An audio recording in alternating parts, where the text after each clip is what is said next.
निकालने के लिए आ गया था और सभी की नजरें उसे और साक्षी को हीन भावना से देख रही थी। तभी लकी ने कहा कि यहाँ पर फ्री में नहीं खाने आया था, उसने यहाँ आने के लिए एक टेबल बुक की थी। ये सुनते ही डिम्पल और राहुल समेत बाकी लोग चौंक गए थे। यहाँ तक कि साक्षी को भी ऐसा ही लग रहा था कि लकी उसके साथ मजाक कर रहा था। क्या कहा तुमने? यहाँ तुमने टेबल बुक की है? डिम्पल ने चौंकते हुए कहा। उसे ऐसा लग रहा था जैसे उससे किसी ने कहा हो कि नदी रेगिस्तान में बहती है।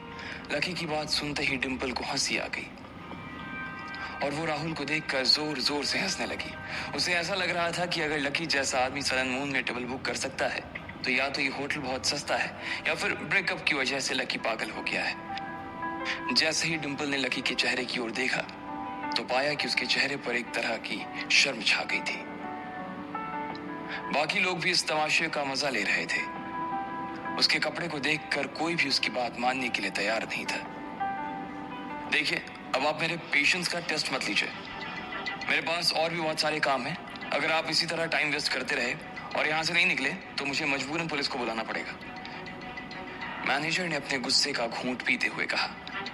साक्षी भी इस धमकी की वजह से और ज्यादा डर गई थी। उसे समझ नहीं आ रहा था कि वो लकी के झूठ में उसका साथ दे और अभी थोड़ा पैसा देकर टेबल बुक कर ले या उसे उसके हाल पर छोड़कर वहां से निकल जाए। ये बात साफ थी कि साक्षी के पास इतना पैसा नहीं था और ना ही लकी के पास। तो फिर तू यहाँ पे ढीठ की तरह ऐसी फजीहत क्यों करवा रहा है अपनी? साक्षी ने झेपते हुए लकी को देखा और अपने आप से पूछा। उधर लकी मोटे से बरगद के पेड़ की तरह उन सब के बीच खड़ा था। सबकी नजरें उसे तूफानों की तरह घूरे जा रही थी, लेकिन वो अपनी जगह से टस से मस भी नहीं हो रहा था। लकी ने एक गहरी सांस ली और मैनेजर से बोला, मैंने आपके होटल में टेबल नंबर 8 बुक की है। अगर आपको विश्वास नहीं हो रहा तो।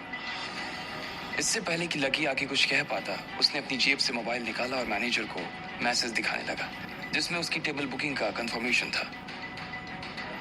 अरे वाह, झूठ पर और एक झूठ। क्या नंबर बताया तुमने टेबल का? 8। क्या बात है, लेकिन 8 नंबर टेबल पर तो हमारी बुकिंग है, उस पर तो हमारा ऑर्डर है। लकी थोड़ा ढंग का झूठ तो बोलो। डिम्पल ने कहा और लकी की ओर देखने लगी। राहुल, साक्षी और बाकी के लोग भी लकी को ऐसे ही देख रहे थे जैसे उसने बहुत बड़ा गुनाह कर दिया था। उधर मैनेजर ने लकी के हाथ से उसका फोन लिया और उस मैसेज को देखने लगा। जैसे ही उसने मैसेज पढ़ा उसके चेहरे पर एक मुस्कान आई और उसने रिस्पेक्ट के साथ लकी को उसका फोन लौटाते हुए कहा, सॉरी सर, मुझसे गलती हो गई, मैं आपको पहचान नहीं पाया। चलिए मैं आपको आपकी टेबल पर ले चलता हूँ। डिम्पल मैनेजर के मुंह से लकी के लिए सर सुनकर फिर चौंक गई। एक ही पल में खेल पलट गया था। उसने कहा, मैनेजर तुमसे कोई गलती तो नहीं हुई ना? इसने जो मैसेज दिखाया वो सही है ना? हो सकता है कोई फेक मैसेज तुम्हें दिखा रहा हो। राहुल ने भी डिम्पल की बात सुनते ही अपना मोबाइल निकाला और अपनी बुकिंग का मैसेज मैनेजर को दिखाते हुए बोला, ये देखो, 8 नंबर टेबल पर मेरी बुकिंग है, उसकी नहीं। मैनेजर ने राहुल के फोन पर भी मैसेज देखा और प्यार से मुस्कुराते हुए बोला, हाँ सर, मैं समझ गया, आपने भी टेबल नंबर 8 ही बुक की है, लेकिन आपने एक ऑर्डिनरी टेबल बुक की है और सर ने 8 नंबर की रिजर्व टेबल बुक की है। क्या? इसने रिजर्व टेबल बुक की है? डिम्पल ने मैनेजर की ओर फटी हुई आंखों से देखते हुए कहा। उसे विश्वास ही नहीं हो रहा था कि लकी ऐसा भी कुछ कर सकता था। कहाँ उसके पास ढाबे पर खाने तक के पैसे नहीं हुआ करते थे और कहाँ आज उसने एक रिजर्व टेबल बुक कर ली थी जिसका दाम ऑर्डिनरी टेबल से 2 गुना ज्यादा था। डिम्पल को इस बात पर विश्वास नहीं हो पा रहा था। इससे पहले कि डिम्पल इस बात को पचा पाती, मैनेजर लकी और साक्षी को अपने साथ उनकी टेबल की ओर ले गया। जब वो लोग टेबल नंबर 8 के पास पहुंचे तो मैनेजर ने जो देखा उससे उसका दिमाग खराब हो गया। टेबल के ऊपर खाना पहले से लगा हुआ था और उससे भी बड़ी बात यह थी कि कस्टमर टेबल पर आया भी नहीं था।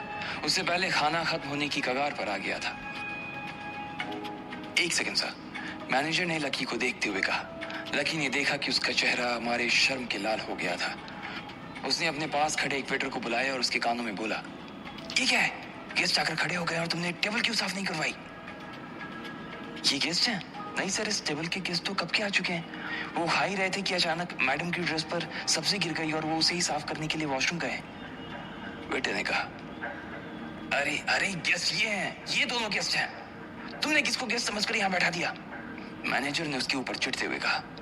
अच्छा सर, मुझे 1 मिनट दीजिए बस, मैं अभी देखता हूँ कि क्या गड़बड़ हुई है।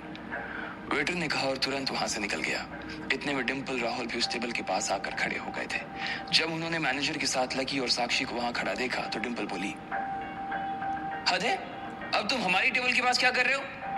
लकी उसकी बात का कोई जवाब देता उससे पहले ही मैनेजर ने उन दोनों से शालीनता से पूछा, माफ करना लेकिन क्या आप दोनों यहाँ बैठे हुए थे? हाँ, क्यों, क्या हुआ? डिम्पल ने पूछा। इतने में वो वेटर आया और वो अपने साथ उस आदमी को भी ले आया जो लोगों को टेबल तक लेकर आता था। सर, ये बेवकूफ गलत लोगों को इस टेबल पर लेकर आ गया है। मैनेजर ने उस लड़के को घूर कर देखा। वो लड़का सहम गया और सफाई देते हुए बोला, मुझे माफ कर दीजिए सर, मैंने अभी नया नया ज्वाइन किया है तो मुझे मालूम नहीं है कि कौन सी टेबल कौन सी कैटेगरी की है। इन लोगों ने ऑर्डिनरी टेबल बुक की थी लेकिन मैं ही इन्हें गलती से वीआईपी टेबल पर ले आया। मैनेजर ने उसकी बात पर रिएक्ट करते हुए राहुल और डिम्पल की ओर देखा और बोला, जो भी कंफ्यूजन हुआ उसके लिए मैं माफी चाहता हूँ, लेकिन ये टेबल आप दोनों की टेबल नहीं है। आप लोगों की टेबल एक नॉर्मल टेबल है। अब क्योंकि इस टेबल के गेस्ट आ चुके हैं इसलिए आपको अपनी टेबल पर जाना पड़ेगा सर। डिम्पल ने जैसे ही ये सुना कि उसे लकी की वजह से उस टेबल से उठकर जाना पड़ेगा तो उसे बहुत खींच आई। वो दुनिया में किसी के लिए भी वहां से उठकर जा सकती थी, लेकिन लकी के लिए उसे उठना बिल्कुल मंजूर नहीं था। जी नहीं, हम यहाँ से नहीं जा रहे हैं, डिम्पल ने सपाट लहजे में कहा। अच्छा, तो आप इसी टेबल पर बैठकर खाना खाना चाहते हैं? मैनेजर भी दुविधा में पड़ गया था। अपने स्टाफ की गलती की सजा वो डिम्पल और राहुल को नहीं दे सकता था। हाँ, हमारा खाना यही है तो हम यहीं पर बैठकर खाएंगे। हम इस टेबल से उठकर कहीं और जाने वाले नहीं हैं। डिम्पल ने कहा और गुस्से से लकी की ओर देखने लगी। लकी को उसकी शक्ल देखकर अच्छा लग रहा था। वो जितनी बार लकी को गुस्सा दिलाने की कोशिश करती उतनी बार खुद ही उसे गुस्सा आ जाता। मैनेजर ने उन दोनों के बीच की तनातनी को देखते हुए गहरी सांस ली और बोला, ठीक है तो फिर, लेकिन मैं आपको पहले ही बता देता हूँ कि वीआईपी टेबल का रेट ऑर्डिनरी टेबल के रेट से ज्यादा है। होने दो, हम यहाँ खा सकते हैं तो हम क्यों ना खाएं? पैसों की हमें कोई परवाह नहीं है, डिम्पल ने राहुल की ओर देखते हुए कहा। आज वो किसी भी हाल में लकी को जीतते हुए नहीं देखना चाहती थी। वो नहीं देख सकती थी कि लकी उससे भी ऊंची किसी टेबल पर बैठकर उसी के सामने खाना खाए। वो लकी से उसकी पोजीशन को छीन लेना चाहती थी। डिम्पल को भले इस बात से कोई फर्क नहीं पड़ रहा था, लेकिन वो ये बात भूल गई थी कि इस टेबल के पैसे वो नहीं, राहुल दे रहा था। वैसे हमें और कितना रुपया ज्यादा देना पड़ेगा? राहुल ने हिचकते हुए कहा। जैसे ही लकी ने उसका ऐसा मुंह देखा उसे जोर से हंसी आ गई। उसने अपना मुंह दूसरी ओर घुमाया और धीरे से हंस दिया। सर, आपने जो अभी ऑर्डर किया है इसका 5,000, 1,000 रिजर्वेशन का, बाकी 700 वीआईपी का, और जो बैंड आपके लिए अभी बजा कर गया उसका 2,000 और टेबल वेयर का 1,200। मैनेजर सिर्फ इतने पर ही नहीं रुका था और वो सारी चीजों को जोड़कर राहुल का टोटल लगभग 15,000 के आसपास बैठ गया था। जैसे जैसे राहुल पैसा सुनता जा रहा था उसकी छाती में धक धक बढ़ती जा रही थी। उसका दिल जल रहा था और उसे समझ नहीं आ रहा था कि वो किन शब्दों से अपनी बात रखे। वो अपने आप से मन ही मन कह रहा था, इतना महंगा तो अफोर्ड नहीं कर पाऊंगा यार। लेकिन वो ये बात सबके सामने कह भी नहीं सकता था। डिम्पल, चलो किसी नॉर्मल टेबल पर ही चलते हैं, राहुल ने डिम्पल के कानों में फुसफुसाते हुए कहा। अरे बाबू, यहाँ पर बहुत अच्छा लग रहा है तो यहीं पर खाते हैं ना, डिम्पल ने उसे बड़े प्यार से मनाने की कोशिश करते हुए कहा। चलो डिम्पल, प्रॉब्लम हो जाएगा, राहुल ने फिर से उसे प्यार से फुसफुसाते हुए कहा। अरे अभी आप हैं तो क्या प्रॉब्लम होगी, डिम्पल ने कहा। देखो, मैं तुम्हें आखिरी बार समझा रहा हूँ, तुम्हें चलना है तो चलो वरना मैं जा रहा हूँ, राहुल ने गुस्से से डिम्पल के ऊपर चिढ़ते हुए कहा। वो डिम्पल को ये समझाने की कोशिश कर रहा था कि उसके पास इतने पैसे नहीं थे। अगर वो फिर भी वहां बैठकर खाता तो शर्म के मारे पानी पानी हो जाता। जब डिम्पल को उसकी कही बात फिर भी समझ नहीं आई तो राहुल बिना उसकी परवाह किए वहां से निकल गया। ये देखकर तो लकी भी चौंक गया था। वैसे उसे पहले से पता था कि डिम्पल के साथ ऐसा ही कुछ होने वाला था। अब टेबल के नजदीक सिर्फ डिम्पल ही खड़ी थी और उसके पास चुकाने के लिए पैसे नहीं थे। आसपास के लोग उन्हीं को घूर कर देख रहे थे। डिम्पल मारे शर्म से मरे जा रही थी। उसका मन कर रहा था कि वो अभी की अभी जमीन के अंदर अपना चेहरा धंसा दे। उन सब लोगों की नजरें को वो देख नहीं पा रही थी। उसने घूर कर लकी को देखा और अपना बैग उठाकर वहां से निकल गई। इसके बाद मैनेजर ने तुरंत वेटर को टेबल साफ करने का इशारा किया और रिस्पेक्ट के साथ लकी और साक्षी को उनकी जगह पर बैठाया। फिर उनके लिए अलग अलग तरह की महंगी डिशेज मंगाई गई। वो बैंड फिर से आया और उनके लिए संगीत बजाने लगा। जब तक लकी और साक्षी खा रहे थे तब तक दो वेटर सिर्फ उन्हें सर्व करने के लिए ही वहीं पर खड़े हुए थे। उधर इतनी बेइज्जती होने के बाद भी डिंपल और राहुल वहां से निकले नहीं थे। भले ही राहुल वहां से जाना चाह रहा था, लेकिन डिंपल सन एंड मून जैसी जगह का खाना छोड़कर नहीं जाना चाह रही थी। उसने राहुल को थोड़ा मनाया और फिर दोनों 8 नंबर की ऑर्डिनरी टेबल पर आकर बैठ गए। वहां से वो लोग लकी और साक्षी को देख पा रहे थे। लकी बहुत मजे से साक्षी के साथ अपने खाने को एंजॉय कर रहा था। उन दोनों को इतनी मजे से उस टेबल पर बैठा देख डिंपल का मुंह सूज गया था। उसे समझ नहीं आ रहा था कि आखिर लकी जैसा आदमी इतनी महंगी जगह पर बैठकर खाना कैसे खा सकता है। लकी को वहां बैठा देखकर तो डिंपल के गले में खाना भी नहीं उतर रहा था। इधर साक्षी का भी वही हाल था जो डिंपल का था। उसके मन में भी लकी के लिए कई सारे सवाल थे जिन्हें वो पूछना चाह रही थी, लेकिन उसे हिचक हो रही थी। उसे इस बात पर विश्वास नहीं हो रहा था कि आखिर लकी जैसा आदमी उसके साथ बैठकर इतनी महंगी टेबल पर कैसे खा सकता था। साक्षी को लग रहा था कि कहीं लकी अपने साफ दिल के होने की वजह से और अपने भोलेपन की वजह से जबरदस्ती तो ये जहर नहीं पी रहा था। उसे लग रहा था कि लकी कहीं जोश जोश में अपना ही नुकसान न करवा रहा हो। जब उसने लकी की शक्ल की ओर देखा तो पाया कि वो आराम से खाना खा रहा था। जैसे ही लकी ने साक्षी को देखा तो बोला, क्या हुआ, तुम खा क्यों नहीं रही हो?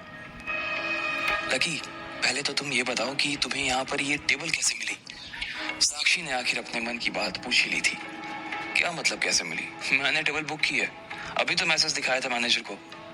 लकी ने मुस्कुराते हुए कहा, हाँ वो तो मालूम है, लेकिन तुमने इतनी महंगी टेबल कैसे बुक कर ली? अभी तुमने सुना नहीं, वो मैनेजर राहुल को इस टेबल के पैसे जोड़कर बता रहा था। लकी, तुम सच बताओ, तुमने ये टेबल कैसे बुक की है? साक्षी ने अपनी जिद पर अड़ते हुए कहा, अरे चिल बाबा, तुम खाना खाओ ना, मैं देख लूंगा। मैंने कहा है ना कि मैं तुम्हें एम्बैरस नहीं होने दूंगा, लकी ने कहा। साक्षी अपनी बातों से हिलने को राजी ही नहीं थी।